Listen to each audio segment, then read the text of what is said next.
Hello, everyone. We have a few more people joining, so let's just give it a few more seconds and we'll get started with the program.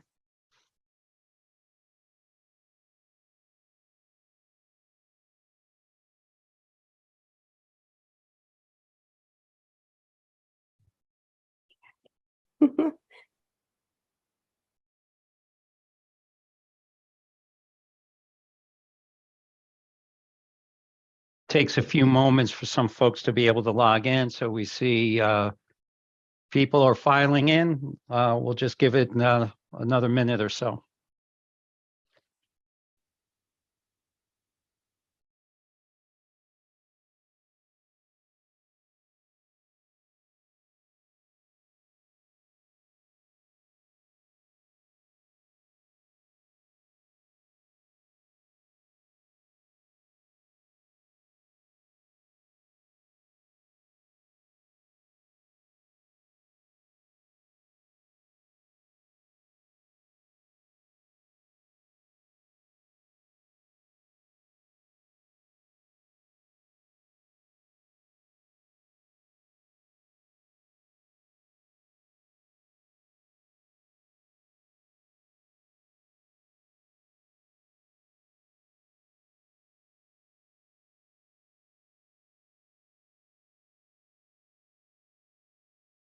Hi, everyone. This is Mario Erlach. I'm the CEO of RPM Logix, and I'd like to welcome you to our webinar, Find Your Groove, a new approach to movement and exercise. RPM Logix is a partner with your physicians to provide healthcare concierge services for you. Our mission is to educate, coach, and motivate everyone to improve their health. And you're all members of our program, which gives you access to our nurses. We have diabetes educators, registered dietitians, and Terri, our exercise physiologist, who's going to be giving us the presentation this evening. I'd like to just tell you about a couple of new things that we have going on. We recently started 2 Zoom support groups. One is called Healthy Hour, which is designed for people who are interested in losing weight and developing healthier eating habits. And we also have started a support group called Sugar Busters for people with diabetes. So if you're interested in participating in any of those support groups, please get in contact with your care manager, and we would love to have you join us. The webinar tonight is going to last approximately 30 minutes, and then we're going to leave some time for questions. I just want everyone to understand that you're attending this in private. So the only way to communicate a question is if you move your mouse down to the bottom of the screen. You'll see a control bar appear with Zoom controls, and there's a button or an icon that says Q&A. If you click on that, you'll be able to type in a question, and we'll leave some time at the end of Terri's program to answer some of these questions. So our speaker tonight is Terri Bond. Terri's been with RPM Logix now for over a year. She's been in healthcare for over 20 years. Terri has a master's degree in exercise science and health promotion. She's a certified diabetes educator, and she's also a national board certified health and wellness coach and is a sports nutritionist. Just to give you a little background, she resides in Scranton, Pennsylvania with her family, and she loves to spend time going on hikes with her family and her dog, Howie. And you can always find Terri rolling up her sleeves, teaching people, showing them how to make exercise fun and how small changes can really lead to important, lasting changes in your health. So let me turn it over to Terri. All right. I am so excited, especially, if some of my patients are here too, for you guys to see a face beyond the voice. So thank you for taking time. I know, especially at the end of the day, it can be tiring. So I appreciate you coming today. We are going to talk about some very exciting things. Like Mario said, I love spreading the the things that are exciting about physical activity. And it's a really important, I'm going to use physical activity and exercise kind of interchangeably. And I hope by the end of this, you might be as excited about it as I am, and I would really, one of the things I actually like to look at with physical activity is something called motion is lotion. I think of that little phrase because we really need that to keep our bodies being able to move more. And I am really excited for you to be here.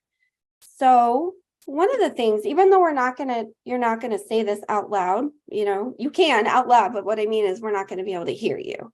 I want you to think of, what do you think of when you hear the word exercise or physical activity? Whatever that first image was, keep it in your head. So what do you think of? I'll give you like 5 seconds to think about it. So one of the things that a lot comes to mind is that people automatically think it's hard, but they also think, I'm not a runner. I don't want to run a marathon. I can't run a marathon. I'm not Arnold Schwarzenegger. I can't lift and bodybuild. And that's not what we're focusing on. Activity is simply movement. And our focus today is really to have you understand that any movement is better than no movement. And we're going to talk about some sneaky ways to get physical activity in.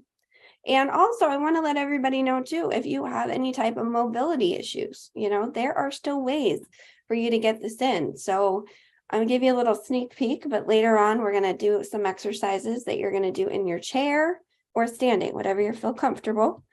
But just kind of wanted you to think of, what you thought of. And some of these pictures might come to mind. You might think of taking too much time. You might think of, like I said, the bodybuilding picture up the top left, or a runner.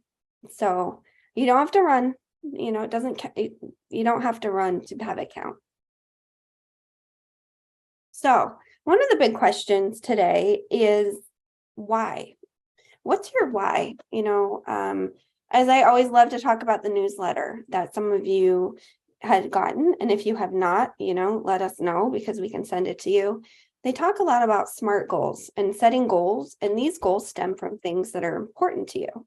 So thinking about your reason why, why should I even do physical activity? So we're going to talk about a lot of those reasons beyond, just weight loss and beyond, and to talk about the important things that you might not know. But it's important that you also, as we're kind of going through this, think about your why. Maybe we talk about a benefit that you think, wow, I didn't realize that. Maybe that could be a reason. It's anything that's important to you. So let's get into the really important benefits. So a lot of you might know you're going to improve your muscular and cardiorespiratory fitness. What does that mean? Your lungs, you're working your lungs. Your lungs are going to be stronger. You're going to be able to breathe better with physical activity. Bone and functional health, right? We want to prevent the risk of falling. And that's something at the end of the webinar as well, we're going to talk about. You're going to be able to do, I'm going to show you some exercises you can do to help that. But the other benefits are reducing the risk of high blood pressure, hypertension, coronary heart disease, stroke, diabetes, other types of cancer, even breast cancer and colon cancer. And if you're thinking in your head, I already have high blood pressure, I already have diabetes, this still will help manage it. It does a lot to help bring those numbers down. And that's another benefit, not only prevention, but it helps when you actually have these things. Again, reducing the risk of falls, that's definitely something that is coming out a lot more. They're talking about it a lot more and things we can do to help that. And there's some simple things that we're going to get into later.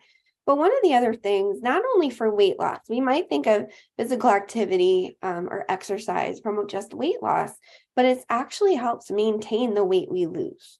So that's also something that it does. So wherever we are, if let's say we're at a healthy weight, we like where we are, physical activity can help you stay there. And if you lose weight, a big thing that helps maintain that is also physical activity. So there's a lot of things that go beyond. And this slide just kind of sums up some of the things. Physical activity can actually decrease all-cause mortality. And a recent article just came out that I just read about longevity and the lifespan increase that can happen from engaging in physical activity as well. So again, we talked about some of these, type 2 diabetes, hypertension. It can help with, your cholesterol, other things, improving your cognitive health. So as we get older, we're more concerned a lot of times about our cognitive health, and physical activity can also help that. And mental health, that's something that I don't feel like we talk about a lot, that this is what it can impact. So it can actually help your mental health. It can help with symptoms of anxiety and even depression. And another side benefit is sleep. So sleep is critical to doing a lot of things that our body needs to do. And exercise can actually help that as well.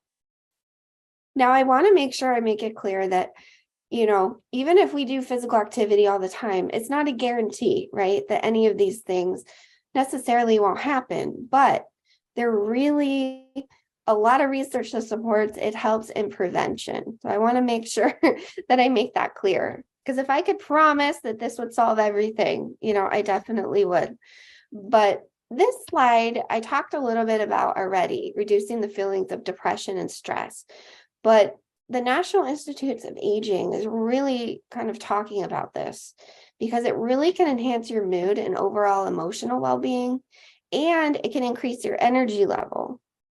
So I don't know if any of you heard, when I said energy and you thought, well, it makes me more tired. I need energy to be able to move. And yes, that is the case, but your body adjusts to it, and then it gives you that benefit of more energy. So in the beginning, you can be a little more tired because your body has to get used to it, and it has to believe that you're going to do it too. And so, a good message is, the next time you're feeling down, anxious, or stressed, just get up and start moving. Doesn't mean go to the gym. It can be just standing up, listening to music, and moving around. Doesn't matter. Any type of movement can help. And again, any question that's popping in your head, you can drop it in that Q&A that I'll answer at the end too. I don't want you to lose your question. So one of the other things that I think are really important to look at is what are the immediate benefits and what are the long-term. A lot of times when we're trying to do things, we want immediate benefits. We want to know that what we're going to do is going to give us something that we can see. And so one of the things immediately that it improves is sleep. So a single bout of moderate to vigorous physical activity, we're going to talk about what that means a little bit, is it actually improves your sleep quality, not just your sleep quality. It gives you less anxiety automatically. It also helps reduce your blood pressure. And for those of you that are monitoring your blood pressure regularly, you can see this. And when you start doing or being more active, you can actually see your blood pressure numbers improve. And so you kind of have a live data with that. So now long-term, you got to get something immediate, but then long-term, our brain, there's a lot of brain health that comes from physical activity, reducing your risk of developing dementia, Alzheimer's. And then again, we talked about depression. It also lowers risk of heart disease, stroke, type 2 diabetes. And again, if you have it, this is going to help with improving those numbers. Healthy weight, we talked about. Bone strength and balance and coordination. The balance and coordination is where we talk about for reducing your risk for falls. And that's what we're going to also talk about in a minute. So we talked a lot about why. Maybe you found a personal reason as to why it's important to you. But now we're going to talk about what exactly is it. And a lot of you, we have ideas of what it is, right? It's movement. So the technical term is the World Health Organization, which is a great place to go for information, is any bodily movement produced by skeletal muscles that requires energy expenditure. It just means that you're going to be burning energy. But what I wanted to point out, physical activity refers to all movement, including during leisure time for transport to get to and from places.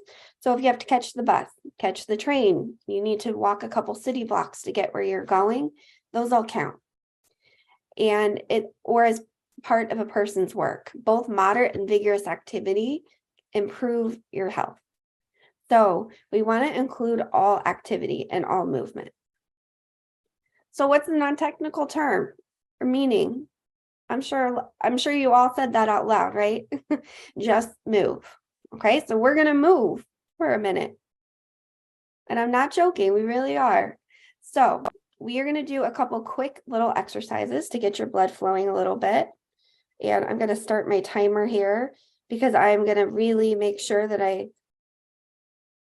stick to the time frame. So the first thing we're going to do is marching. Okay, you can do marching in your chair, and you're not going to see me in the chair, but basically you're just going to move your legs up and down, or you can stand.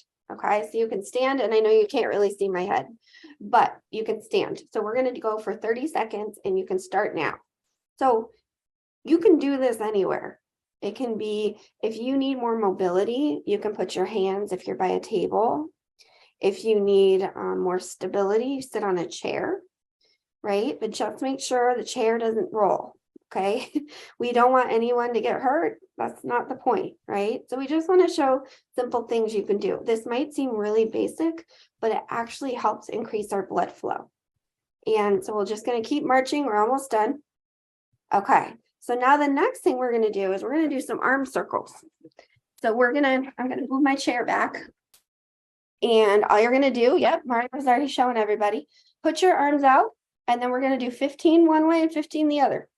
So we're going to go 1, 2, 3, 4, 5, 6, 7, 8, 9, 10, 11, 12, 13, 14, 15. Now we go the other way. 1, 2, 3, it's brain coordination. 8, 9, 10, 11, 12, 13, 14, 15. Okay, we'll do one more. And if your heart rate is increased a little bit, that's what's supposed to happen. It's okay. And next we're gonna be reaching to our left and reaching to our right. And we're gonna do that for 30 seconds and go.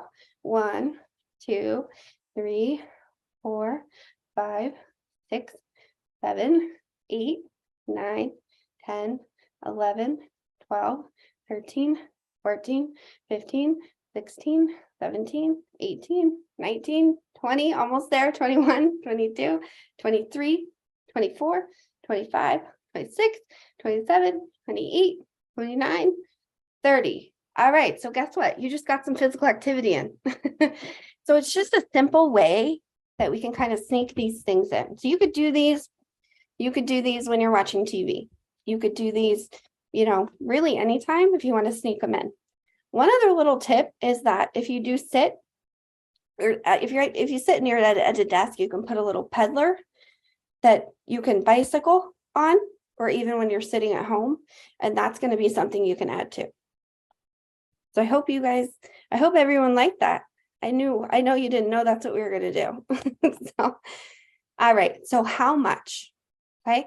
We talked about what it was. We talked about the benefits. Now, how much activity? Now, when I say 150 minutes, it might make, some people say, whoa, that's way too much. This is just I want to give you the guidelines, okay, of things that can help. But the point is, any movement is better than no movement. That is the overall message. So they recommend 150 minutes. So they say fit in 150. You can break it up any way you want throughout the week. Doesn't matter. Move more, sit less. That's the overall message here. Any activity, add intensity. So you're going to feel your heart rate increase a little bit. And we're going to talk a little bit about what that intensity might look like. Then we want to add muscle. Okay. We want to include strength training exercises, not bodybuilder type. We can do things at home. I'm going to show you that. And one message is, physical activity is one of the best ways to keep your body and brain healthy. So not just talking about our body, we're talking about our heart, which is a muscle. We're also talking about our brains. So the message, move more, sit less. And again, a lot of you might have things that track your steps. That's another way. You don't need to I do have my little watch. I really do practice what I preach, I promise. And it's a great way to measure your steps, but you don't need a fancy one. You can just get one of those little ones that stick on your belt that measures your steps. So if you want to measure your activity in that way, that's great. So they do recommend 5,000 to 6,000 steps a day. And that actually is equivalent to that 150 minutes a week. So again, if you're not there, it's okay. You work up wherever you are, and that's fine. All right, so what should my physical activity include? We want to do endurance or cardio exercise, and that would be things like walking, marching like we just did. It could be dancing in the kitchen, playing music and dancing, doesn't matter. It could be gardening, it could be running outside with your grandkids, it could be taking your dog for a walk. There's lots of different choices, swimming. So basically the point is our heart is a muscle and it needs that aerobic activity to make it stronger. And we talk about having like a 5-minute warm up before you get started, if you want to do like a planned amount, and a 5-minute cool down just to get your body process back down. Any exercise that increases your heart rate counts. So the strengthening exercises I was telling you about. The physical activity guidelines recommend doing strength training twice a week that works top to bottom, head to feet. And you can do simple things like use a wall to do some sort of push-up. You can do exercises in your chair, which includes leg lifts that we're going to talk about. Marching, the marching in place uses all your leg muscles too. So really, you can grab water bottles around your house. You can grab soup cans. You can use your own body. It doesn't matter. You don't necessarily need to use a gym to get the same benefits. You can go to the gym, right? It's your preference, however you want to get it done. Balance and flexibility. This is where that coordination and that fall prevention, right? This is where this comes in play.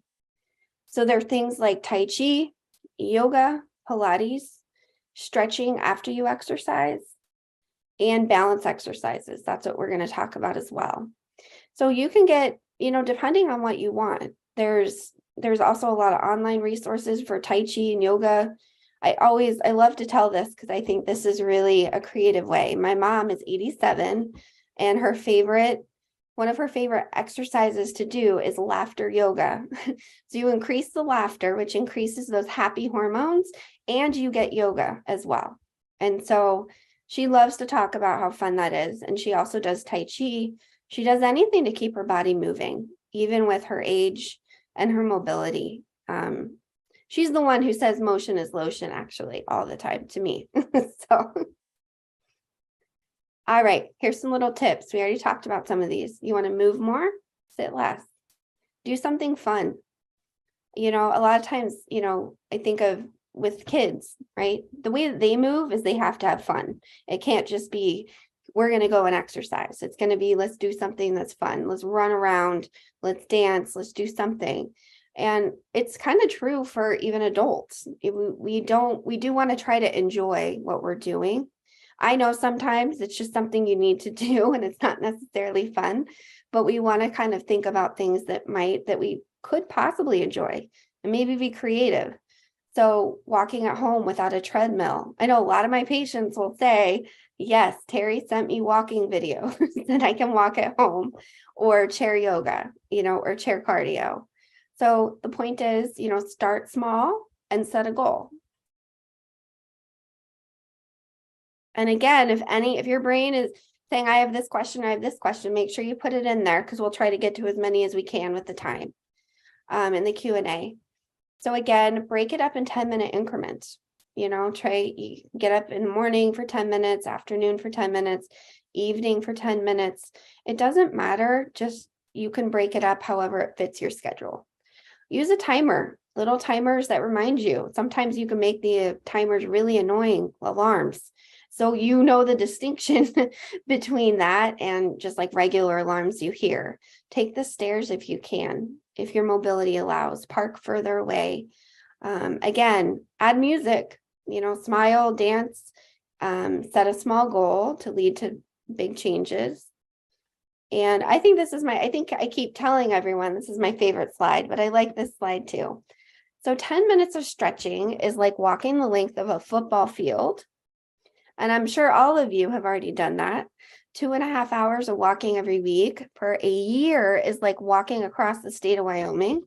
So if you want to look at what the state of Wyoming looks like, you'll see that 30 minutes of singles tennis is like walking a 5K, which is 3 miles. 1 hour of dancing every week. So this is 1 hour every week, not every day. For a year is like walking from Chicago to Indianapolis. 20 minutes of vacuuming. If you are still vacuuming and pushing that vacuum and not using a Roomba, 20 minutes of vacuuming is like walking a mile. And then 30 minutes of grocery shopping every week for a year is like walking a marathon. So how many people probably have already walked a marathon and didn't realize it? So how should we feel? One of the things I look at is called the talk test. Okay, all this means is that when you're doing any type of exercise, walking briskly, water aerobics, bicycling, tennis, ballroom dancing, gardening, anything like that, you want to be able to say, you want to be able to talk, but not sing. Okay, so you don't want to be able to like sing a whole Mariah Carey song. She's very high in her notes. You want to be able to say things like, I'm okay, I'm fine. You want to be able to say a couple words. So that's a really easy way to kind of remember that. There's heart rate zones and things like that, but this is just something you can easily remember. And there is, a whole thing on vigorous activity. We're going to really focus on the moderate as well, but that's on the American Heart Association website as well. So again, this is something we look at called the Borg scale. And me and Mario were talking about, I'm not exactly, can't answer the question as to why it starts with a 6, but this is how it is. So how hard do you feel like your body's working? So a 6 is you're not doing anything. You're just laying around, playing Scrabble, doing whatever, laying in bed. 20 is your maximal effort, which mostly, nobody's going to be there, but you want to be somewhere in that middle. You want to be between 12 and 14. So this is kind of another way to look at it besides the talk test. All right. So the next, the last thing I'm going to show you is some exercises for fall prevention. One thing I want everyone to just really keep in mind, right? Safety. You need to be safe. If you fall, or we're not wearing proper footwear, that's going to defeat the whole purpose of trying to do activity to help. So number one, we want to make sure the doctor says, hey, it's okay. You don't have any complications. You're all right to do some physical activity. Walking. If you're walking, don't wear flip-flops, please. Don't wear slipper socks on hardwood floor. We want to have proper footwear and want to make sure shoelaces are tied. Want to make sure sneakers support your feet. Routine eye exams, making sure you can see clearly. So if you go outside and walk around the block, you're going to be okay visually. Checking your blood sugar or blood pressure before you go to. You want to make sure those are at safe levels. Tell someone where you're going. If you're going to go out and walk, make sure that friend, family member, somebody knows, maybe a neighbor, whoever it is, if you can, just so if they're aware. And then we also want to update any medical emergency information. So on our phones, we usually have our cell phones. Make sure we have our medical information listed or wearing, an ID band, whatever it is. So this is a little simple acronym. And I'm going to be showing, how to do this on a live video, not me, but just a short little clip. But I call it SERF, S-E-R-F. These are, S stands for sit, stand, and support. E is evidence-based programs, and R is raises, and F are foot spreads. And if you are saying, I don't know what those are, that's fine. I'm going to show you what it is right now. So let me just share my screen. I'm going to show here so you guys can see what they are.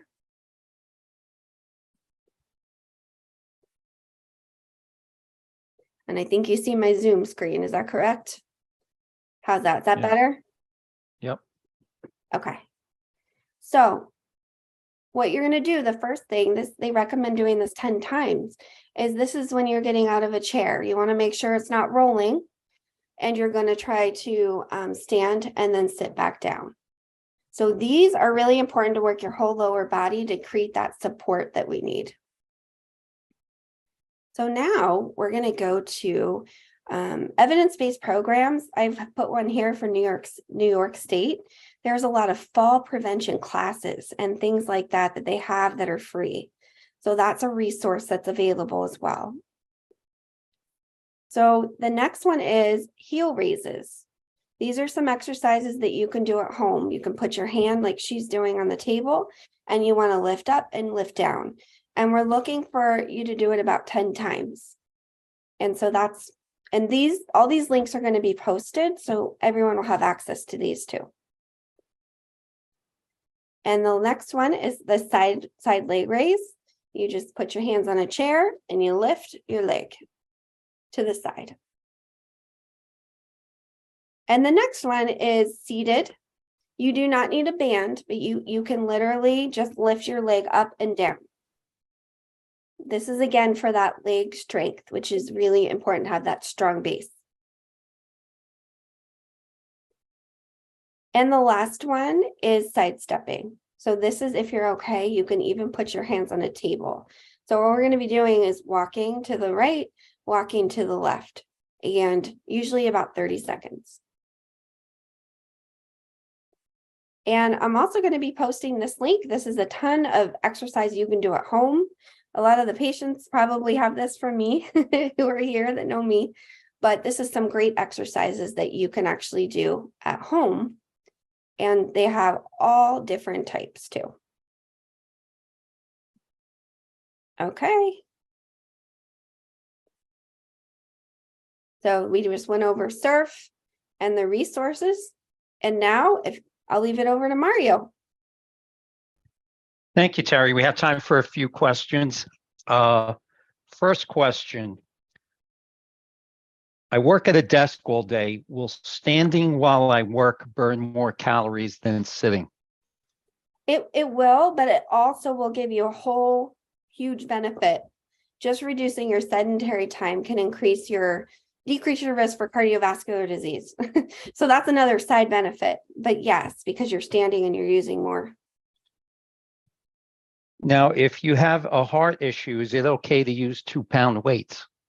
If your doctor clears it, your doctor has to always make sure that it's okay, because you might do exercises if you have cardiac rehab or things like that.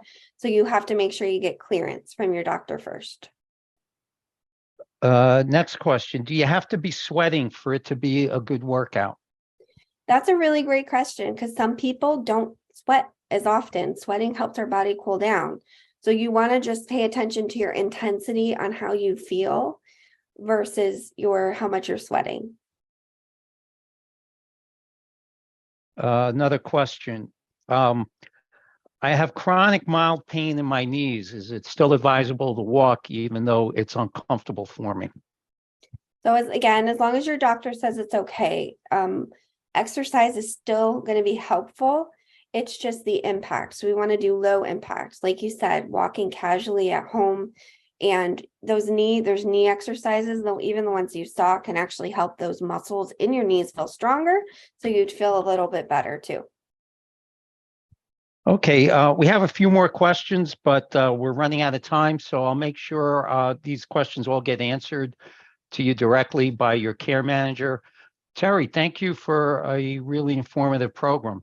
I want to let everyone know that we're going to be following up with everyone who attended an email with a link to a website where you can actually see a replay of this presentation this evening, and then also some of these resource videos that Terri presented tonight as well. And on that same website, you'll also have a link if you weren't able to attend our previous webinar on the virtual trip to the supermarket. So we hope this will become a valuable resource for you to refer back to. So I want to thank everyone for attending. Thank you so much. Nice to meet you guys. I applaud everyone for taking the time and encouraging you to reach out and explore a lot of the resources that we have available to you. And I want to ask everyone a favor. We're going to end the meeting right now, but there's a quick 2-minute survey with 3 questions. If you could just spend a moment to answer those questions, it'll give us a lot of valuable feedback on this program and future programs that we would like to develop. So thanks again. This concludes our webinar. Have a good evening, and we look forward to seeing you next time. Thank you. Hey, thanks. Thank you, everybody.